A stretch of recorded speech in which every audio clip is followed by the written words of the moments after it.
योगी आदित्यनाथ संबोधन કરી રહ્યા છે। मेरे पास कोई प्रशासनिक अनुभव नहीं था। मैं शासन के किसी भी दायित्व का तब तक निर्वहन नहीं किया था, लेकिन एक अभिभावक के रूप में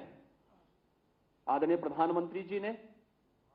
आदरणीय गृह मंत्री जी ने, उस समय राष्ट्रीय अध्यक्ष के रूप में एक एक शासन की सुशासन के बारे में कैसे हमें इस अभियान को आगे बढ़ाना है, उस अभियान को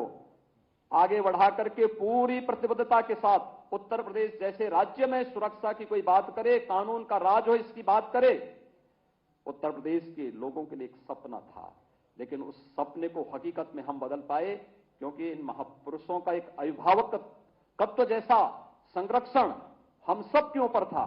और उसको हम लोगों ने प्रभावी ढंग से प्रदेश में लागू करने में हमें सफलता प्राप्त हुई।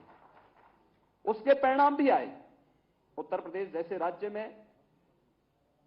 व्यापक निवेश हुए। उत्तर प्रदेश में रिफॉर्म की बात हो सकती है, उत्तर प्रदेश में विकास की बात हो सकती है, उत्तर प्रदेश जैसे राज्य में भी सुशासन की बात हो सकती है और उत्तर प्रदेश जैसी घनी आबादी का राज्य देश के अंदर मॉडल के रूप में प्रस्तुत हो सके, इसलिए संभव हुआ क्योंकि एक टीम वर्क पर संरक्षण था आदरणीय प्रधानमंत्री जी का, आदरणीय गृह मंत्री जी का, हमारे केंद्रीय नेताओं का और एक अभिभावक के रूप में समय समय पर जिस रूप में बिना भेदभाव के शासन की योजनाओं को प्रत्येक नागरिक तक पहुंचाने के इस अभियान को हम लोगों ने आगे बढ़ाया,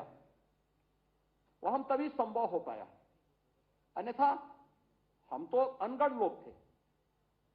कोई भी जानकारी नहीं थी। एक सांसद के रूप में हर व्यक्ति जान सकता है, एक सांसद अपनी बात को रखता है, संसद में रख सकता है, लेकिन शासकीय कार्य कैसे संपादित होने हैं, प्रशासन की व्यवस्था का संचालन कैसे होना है, बिना भेदभाव के शासन की योजनाओं को जब हम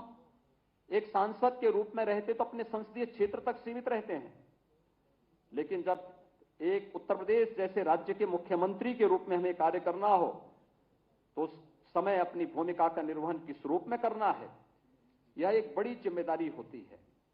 और उस जिम्मेदारी का निर्वहन किस रूप में किया जाना चाहिए,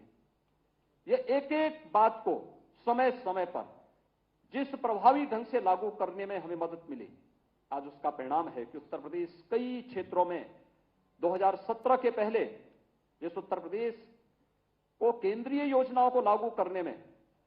या स्वयं की कोई योजना तो होती नहीं थी, लेकिन केंद्रीय योजनाओं को भी लागू करने में जिसकी भूमिका सबसे पीछे होती थी, जिसके कारण केंद्रीय योजनाएं देश के अंदर कहीं ना कहीं उनके मार्ग में उत्तर प्रदेश एक बैरियर दिखाई देता था, आज उत्तर प्रदेश अग्रणी राज्य के रूप में है उन योजनाओं को लागू करने में और इसका परिणाम है कि पूरे देश के अंदर न केवल केंद्रीय योजनाएं सफलतापूर्वक आगे बढ़ रही हैं, बल्कि उत्तर प्रदेश